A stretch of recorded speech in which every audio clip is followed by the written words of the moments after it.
This is the Authority Company Podcast, conversations with leaders that are designing our future. Hola, I'm Joe Parville, and today I'm joined by Olivia Jaras. Olivia is a renowned salary negotiation expert and the author of the new book, Enough, A Woman's Journey to Self-Empowerment and Wealth. We're going to talk about the difference between worth and worthy, what it means to be enough, and why her new book shatters old school money mindsets and wealth-building paradigms. Olivia, welcome to the podcast. How are you? Thank you, Joe. I'm doing really good. Thank you for having me. You're very welcome. And so I want to start by talking about something that I don't do, I should do, and you find a lot of value in it, and that's journaling. Tell me why journaling is important. And you write about a lot of it in the book and the importance of it. But man, Olivia, there's something about the process. I don't know if it seems forced. Like I remember when I started my company, they gave us these little books that like you could write your daily affirmation and be like, what are you looking forward to today? Your wins of the day. And it's like, I don't know how to do this. So let's start there. Tell me about the importance of like how you discovered journaling and why it's so important. Yeah, actually, I did not like writing. I always like hesitant to write because spelling was not my forte. All those like different insecurities that come with writing. Like I'm not a writer. I don't know how to write. I don't know like structuring writing. But something that someone told me who I think of as a mentor told me years ago really stuck with me. And I have decided that it's quite accurate and true if you let it be, just like anything. He said, if you just assume that the pen knows more than you do, you're going to realize just how incredible of a partnership you can develop with journaling. It is truly, and since kind of embracing that, it has truly become my therapist. Like my pen is my therapist.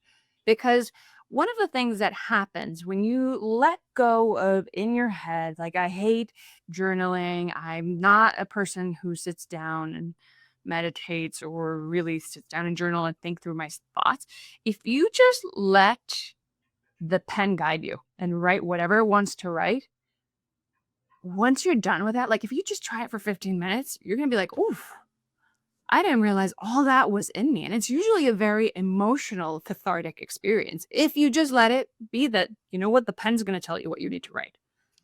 Wow, I love that. All right, so tell me about your process. Do you have, because I know many writers, they treat their writing as almost like a job. They'll be like, okay, I'm going to get up, do my thing, and I'll start writing at 9 o'clock till 11 o'clock. Do you have a set way in terms of journaling? Is it free flowing? Give me some advice, Olivia. I'm trying to embrace the world of journaling. Well, I like to write every morning. I like to wake up early and journal. It doesn't have to be structured. Sometimes it's 2 lines. Sometimes it's no lines. Sometimes I don't write anything at all. Like I am a busy woman, busy mom. There's so many things that just happen, but I find that I'm in my genius zone roughly at like 5 a.m. If I can grab my cup of coffee, cup of tea, or whatever it is, sit down and write whatever the heck is in my head, it starts taking shape. Like usually what I'll do first things first is like go get the coffee done, let the dogs out, sit down. And if I remember my dreams, I'll journal those down. And like I start writing, I don't know, I thought about a green house and a horse that were in my dream. Why were they in my dream? And sometimes something comes and sometimes nothing comes. But like it's almost like you can thread it through into something coherent that is going on in your life. So picking a starting point takes you to a place that, whether you like it or not, ends up being very introspective if you let the writing take you. If you're trying to force it and say, I had coffee with creamer for breakfast, or like if you're trying to dictate what should go into your writing, I personally don't get very far. But if I let the pen go, it's pretty impressive. And when you say pen, last thing on this, old school pen and paper, phone, computer, how do you do it? It depends. For the most part, yes, I have a big, massive notebook. I'm not like I'm not ashamed of carrying around like a very big notebook where I journal whatever it is that I want to put in there. But, there's times where you just don't have that pen and paper. So I'm very pragmatic. I have this thing called the Remarkable. I don't know if you see it. Oh yeah, yeah. It's like a digital notebook, right? Yeah. Essentially, like yeah. And I use that a lot for work. And sometimes I have like my own personal tab where I just want to write, oh, I want to write about this. I want to write this kind of book. Um, so yeah, it's wherever you can write. Sometimes it's on a page. Like I've been on flights where I didn't have any of these things. I'm like, oh, that's when that idea came to me. And a couple of napkins. That's great. All right, cool. Well, thank you for indulging me. Because again, I'd like to get into it, but it's one of those things that's just it's hard for me. But all those tips, I'm sure, can I'd help myself or anyone listening or watching this. So you've made it your mission in life, Olivia, to help women recognize their worth, and I want to start with the word worth because I think whether man, woman, uh, race, color, creed, I think a lot of people struggle with the word worth. When did you realize the importance of that word? Why it's why people need to recognize their worth? And I think this could be a generational thing. And I always blame generation because I'm a card carrying Gen Xer, which I think is the coolest and last hip generation. But I don't know if Gen Xers we knew or we know our worth. Like we're still that old school, like Henry Ford industrial revolution of like 9 to 5 job, your job is your identity and all that jazz. I think younger generations has grasped a more healthier way of approaching their careers with not being identifiable to their jobs. But tell me about worth. Um, I'll tell you about worth, but I'm also going to tell you about enough, which are two very different words. And there's like a nuanced distinction there is that worth is ultimately defined by someone else. Enough is the worthiness that you determine for yourself, right? So if I say I am worth something, it's very different than saying I am enough. So yes, I don't think there's any way around getting through the fact that our culture, our society, we've been conditioned to measure our worthiness in dollars and cents. But here's the thing. You can't increase your worth, whether we're talking about dollars and cents or cars and houses, if you don't feel that you are enough to be able to command that worth. So it's two different topics. And it really is, yeah, you are worthy of whatever you want to achieve and obtain.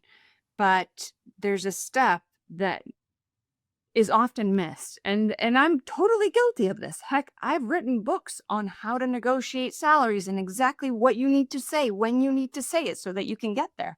But after years of helping women negotiate millions and millions of dollars, what I discovered was like, wait, there's a step here. Like, what is this step? Why is it missing? Right? You can show up with all the tools, all the market data to ask for what you deserve for your worth. But if you don't feel that you are by itself enough, you're not going to be feeling or knowing that you are worthy of that worth. Does that make sense? Yeah, but I wonder. So is this nature nurture? Is this the society? Like, where does this come from? Like the fact that we do often miss that step. We do miss the nature step. We go straight into nurture, right? We are nurtured into believing. And for all purposes, like we measure other people's worth in dollars and cents. Like I don't think that we should hide the fact that like, hey, if you are making billions of dollars, you're going to command a very different attitude from others than if you command $0. Like, I don't think that we should turn a blind eye to that. But what I'm trying to say is like, look, the more you want to move up that pay scale, you need to understand how to do that. And it's not tactics. That's not where the nurture happens. Like, you need to understand your nature and be able to command that and get yourself to the point that you understand fully that you are enough in order to get there. And that kind of going back to your thought on the pen again, like, and the exercises that we go through in enough is really to get you to recognize and realize that if you let go of your nurturing and you just let the pen flow with these exercises, and I'm kind of brutal in the book. It's tough love for women who are it's awesome. The initial feedback so far of the book has been pretty awesome. It's like she's really tough, but it's worth it. um if you let those filters of what are they going to say, I'm not going to be able to write this properly, or it's going to make me cry if I write this. If you just let go of those preconceived notions, which is the idea of enough, we're going to work through those points in life and those areas in which you have let nurture condition you to decide whether or not you are enough or whether or not you are worthy of more. Hmm.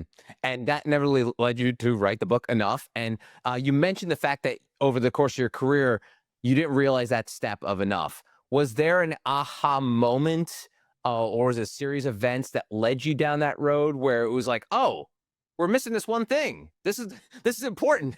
We should. Was there a moment like that? Yeah.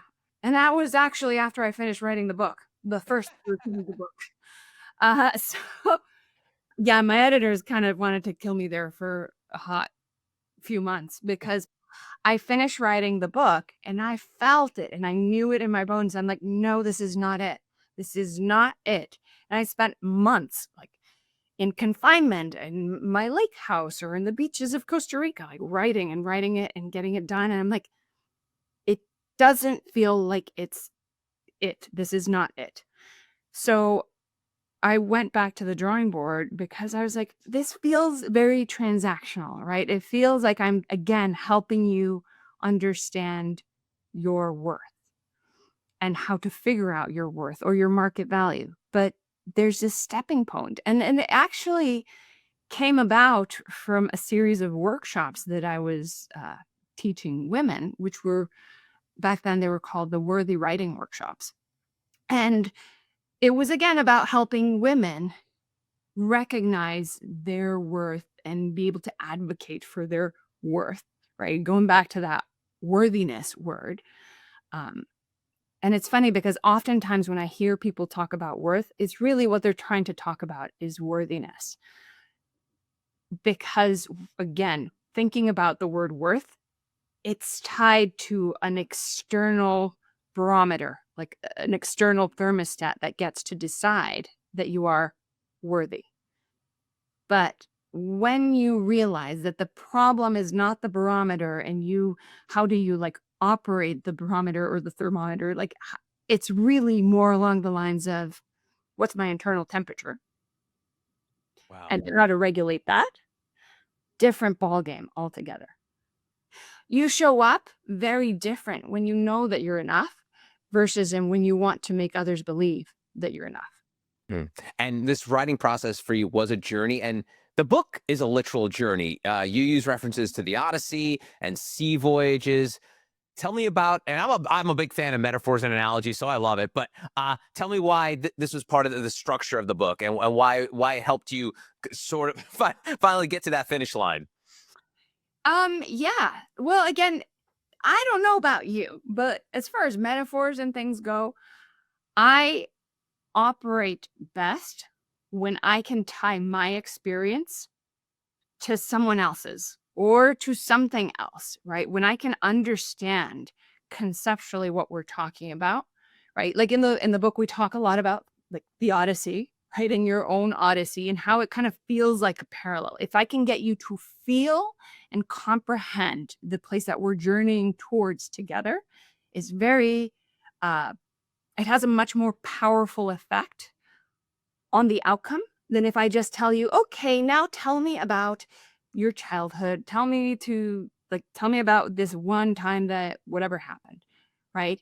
It's in my experience, and I talk about this in the book, it's very different to know that you're carrying like a rucksack, a backpack with rocks in it and fully acknowledging that it's right there than it is to acknowledging it and putting it down and deciding that you're not going to carry it anymore, or that you're going to put different things. You want to put a sandwich and a beverage in it and then put it back on your shoulders, right? But you don't know to do those things, right? It could be like, yeah, I have all of this stuff inside of me that I should probably let out and write with pen and paper. I understand that conceptually. But again, if you don't have that impetus, like that catalyst that makes you actually do it and know what you're doing and kind of give you that little jump start, you're not going to do it, right? And that's the whole idea behind these like tiny little voyages that we're taking throughout Enough is I'm jump starting you to get the work done that you know needs to happen in order for you to feel that you're enough, so that when you're then showing up for work or when you're showing up for your purpose, whatever it is, you're not feeling like you're in a competition with the world to decide how worthy you are. You're just there and you know it. And the thing is, and this is like really the perhaps more ethereal, and when I can pinpoint it down, I'll actually write a book about it, is when you show up knowing your worth in full glory, like it's unquestionable. The world bends to your will. And it's crazy. It's crazy true, but the world externally reflects back to you what you reflect to it. I love that. I love that. I want to dig into the word vulnerability, which you write about in the book. And it's funny. So during the pandemic, male leaders were praised for showing their vulnerability and connecting with their employees and being transparent. All the cliche words now we were kind of sick of hearing about. But for years, women were not allowed to show their vulnerability. Yeah. So I'm just out of curiosity, when you saw like this sort of sea change in corporate America of where like show your vulnerability, were you like, and again, I'm a very kind of like sarcastic, sometimes pessimistic person, I'll be like, well, hell, I've been trying to be vulnerable for years, but you don't let me. Like, tell me about this delicate balance of vulnerability, especially when it comes to women. See, here's the thing. And I think there's a double standard, because while socially we're saying that it's more acceptable to be vulnerable and we are accepting other people being vulnerable in our presence, we don't accept our own vulnerabilities. Like, and I talk about this in the book, right? It's like there's a moment in the beginning of the book where I'm writing this book and my dog, my best friend, just like my dog of like that goes with me everywhere. I just had to put it down. And everything in my world is screaming, look, it's sad. We get it, understand it, but you got to keep going. You got to keep moving forward. You've got kids, you've got work, you've got things that need to happen. Move past that grieving. Don't sit in that vulnerability. And that's the double standard. It's like, yeah, we say that being vulnerable is okay. But when it comes down to our own vulnerabilities, we don't uphold that. We don't. We have that internal critic, that person inside that is constantly saying like, you got to keep going. They're going to judge you. You're not going to be enough. You're going to fall short. So it's really in Enough, that conversation that we're having throughout the whole book is with your inner critic that is not allowing you to be vulnerable. Hmm. You also write about societal rule breaks, rejecting societal rules. And I was just curious, is there a rule that you personally had to break to find success that was sort of ingrained in society, where like, okay, this is how it's done? Or this is how we've always done it. The old line you hear from companies. Was there one rule that you felt like you had to break and had a big impact on your life? Yeah. Well, and in particular with this book, like I was saying, I wrote the whole book and it felt like a manual of how to do things. And one of the things that just didn't resonate was I was not showing up vulnerably for myself. And I found that once I decided, you know what? No, I'm going to show up just as vulnerable as I'm making these women show up. Oof. It just, I don't know. I'm really proud of this book because I'm showing up in the midst of my vulnerabilities at every single step with them. And when someone who's been through this journey with other women, or really when someone's showing up for you, with you in a journey that really is your own journey, every single one of us has to go through this process by ourselves. But if there's someone walking alongside with you saying like, look, I've been there and it's shitty, I know, but this is what I did. And it may work for you, it might not, but I'm still standing here with you. I'm here for the ride. It's so much more powerful. Yeah, it's funny because, when you're talking about how like you writing this manual, but you didn't think like you were living out what the manual was going to be about. It is almost like that. It's good for thee, but not for me. You kind of thing. Like we have these folks that are either leaders, whether it's religious, secular, businesses, like they'll have these rules for the other people, but not for themselves, because obviously they're struggling with self-awareness there. Um, is that something that was part of it, like just your self-awareness journey that you kind of had to go on to be like, yes, I want to help people, but I also should practice what I preach? Yeah, in many ways, but I think it's an iterative process. Like we're always rediscovering bits and pieces of ourselves, right? So when I set out to write this book, my task at hand was, and actually the title originally of the book was Worthy. And as I wrote it, and I wrote all the techniques, and listen, like I know that I'm very good at negotiating and I'm very good at helping others negotiate, figure out their strategies. How do you get to the top of the food chain in your field? Like I can give you an awesome strategy. But really, it's not about that process. It's about how you're showing up to the process. Like there's steps to go from A to Z. But if I can't get you to show up to A in the right way that you need to, in order so that your journey that's going to take you from A to Z is whatever it's going to be. But if you don't show up for A the way that you need to as a whole worthy individual who knows she's enough and prepared to show up for her own odyssey, it's going to be a lot bumpier than it needs to be. We all want people to read the book, but is there one small sort of powerful mindset shift from the book that readers can start using immediately? Like, is there one little thing that you could take? Because, it's all about that innocent climb, taking these tiny steps to becoming a better version of ourselves. So is there one little hack, for lack of a better word, you can share with folks? Yeah, and I think that it's just to leave them thinking with that word of enough. The thing is, if you, and again, going right back to that play of words, enough, worth, worthiness. The truth of the matter is, if you don't know your worth, why are you expecting others to know it? And how do you figure out your worth?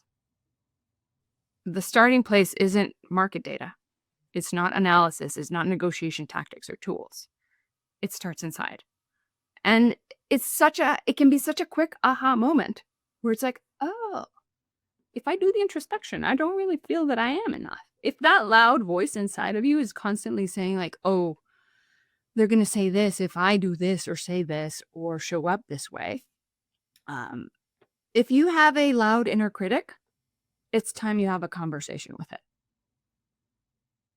That's great. That's good. Yeah. Also, one more thing on the book I want to talk about is the listing of victories.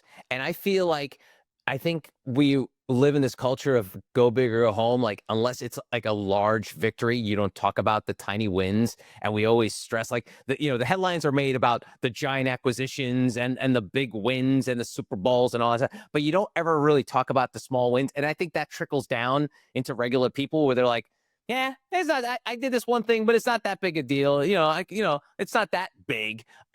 Tell me about the importance of identifying and kind of celebrating those victories. Yeah, I think that the best way to understand the power of those small victories is, I can just, if I look in the mirror and I say, like, I'm Olivia. And there's this awkward sense, right? Like whenever you look in the mirror and you're looking for flaws, right? Like most of us are looking like, how is my hair? Did I put enough makeup? When we look in the mirror, we automatically start looking for flaws. If instead we look in the mirror and say, I'm Olivia. I birthed 2 children. I wrote a book. I've written many books. I woke up, had my coffee, and I worked out.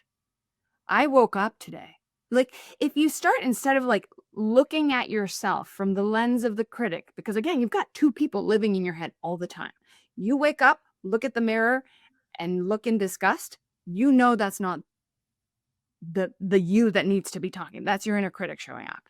So if I can start conditioning you to show up, and it's not about positive talk and like walking around just saying like, hey, I'm awesome, I'm awesome, I'm awesome.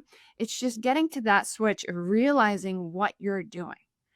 And I'm not asking you to meditate and like go on journeys or psychedelic journeys to realize who you really are. I just want you to realize who's talking, who's showing up for this conversation. Is it your critic or is it you, the one who's shown up for this adventure from A to Z? Awesome. Awesome. All right, Olivia, I always like to wrap up these conversations taking folks behind the dedication of the book. And you dedicated to the courageous women who dare believe in the idea that we and have always been enough. Those who dare venture beyond the safe harbors of conformity and embrace the vast, uncharted ocean of possibilities. This book is a tribute to your unwavering spirit. Tell me about these folks. Who are these people and why was it so important to dedicate the book to them? And obviously all their names have been changed, but there are many women who did those worthy writing workshops and throughout my years of experience, like, had gone through this journey with me and even myself. Like, it is very powerful to know that you've done this and that what you've done is not just making a difference for you, but for me, it was important for those women, for those hundreds of women who've done this work for themselves, that it's a legacy that lives on and is going to impact generations of women to come, right? So the work that introspection that you did at this one point in time, you might have thought it was just meaningful to you. But the reality is we learn best by doing. And we will do things that are harder if we know that others are doing them. So the fact is that I'm sharing stories that are mine and women who like stepped up to the plate and did this work for themselves sets an example for women everywhere to take on responsibility for how they show up in the world. Awesome. Her name is Olivia Jaras. The book, Enough, A Woman's Journey to Self-Empowerment and Wealth. Olivia, thanks so much for the time. I really appreciate it. Thank you. Thank you again, Joe, for having me here. And that's going to do it for this episode. If you want to find out more information about Olivia and our other amazing authors, go to theauthoritycompany.com.